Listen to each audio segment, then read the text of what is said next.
Hello guys, यस्तो बर्सातमा पनि हामीले छिटो छिटो गरेर चाहिँ परदेशीको लागि कोसेली बोकेर हामी जाँदैछौँ। कहीँ जान लाग्यो भने नि फेरि हाम्रो छुनुमुनुहरू चाहिँ ठ्याक्क लाएर फेरि ढोका अगाडि रोडमै फेरि इन्तजार गरेर बसिरहेको हुन्छ। फेरि यिनीहरू पछ्याउला भनेर हामी छिटो छिटो लाएर सामान बोकेर हामी सरर हिँडिहाल्यो।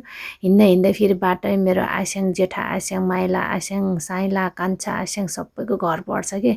अनि घरनिर चाहिँ फेरि कस्तो राम्रो स्कुल छ हाम्रो उत्तरपानी भ्रिकुटी स्कुल। यो चाहिँ मेरो कान्छा आस्याङको घर हो। यहीँनिर चाहिँ फेरि हाम्रो परदेशी कान्छाको घर आइपुग्यो, मेरो दिदीको घर।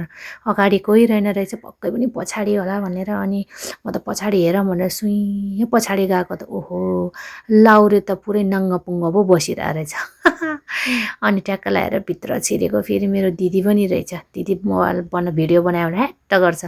सामान पत्र गोल गरेर यिनीहरू सामान प्याकिङ गरेर चाहिँ छिट्टो छिटो बाहिर जानलाई बिचरा। अब बाहिर जाने भनेपछि है सबैलाई नराम्रो लाग्छ। अब 4 वर्षको अन्तरालमा नेपाल आएको, अब आज 3 महिनाको छुट्टीमा चाहिँ बाहिर जाँदैछ बिचरा दिदी। आमाको मन त हो अब सहन नसक्नु भइरहेछ। आमाले रुई रुई बिदाई गरिरहेछ। अनि टिका कतापट्टि लाउने भनेर दिदीलाई थाहा नभएर हाम्रो कोमेन्द फेरि उल्टो सुल्टो भन्ने हुन्छ नि त।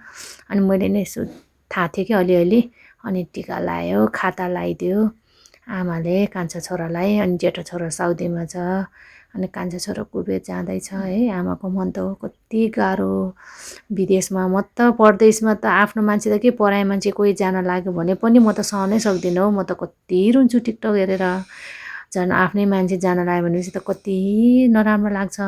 अनि मैले पनि सट्ट लागेर अनि बाबुको लागि अनि यसो दशग्रा स्याहाइ गरेर टिका लाएर अनि सेतो खाता लाएर अनि शुभयात्रा भन्दै मैले नि बिदा गरेँ। अनि मिठो दही खुवाइदिएँ, दही खुवाउनुपर्छ भनेर। अनि त्यसपछि अनि बहिनी, दुईवटा दाजुको एउटा बहिनीले पनि दाइलाई दही खुवाएर बिदाई गर्दै खाता लाएर बिचरा बहिनी पनि रुँदैछन् दाइलाई ढोगेर।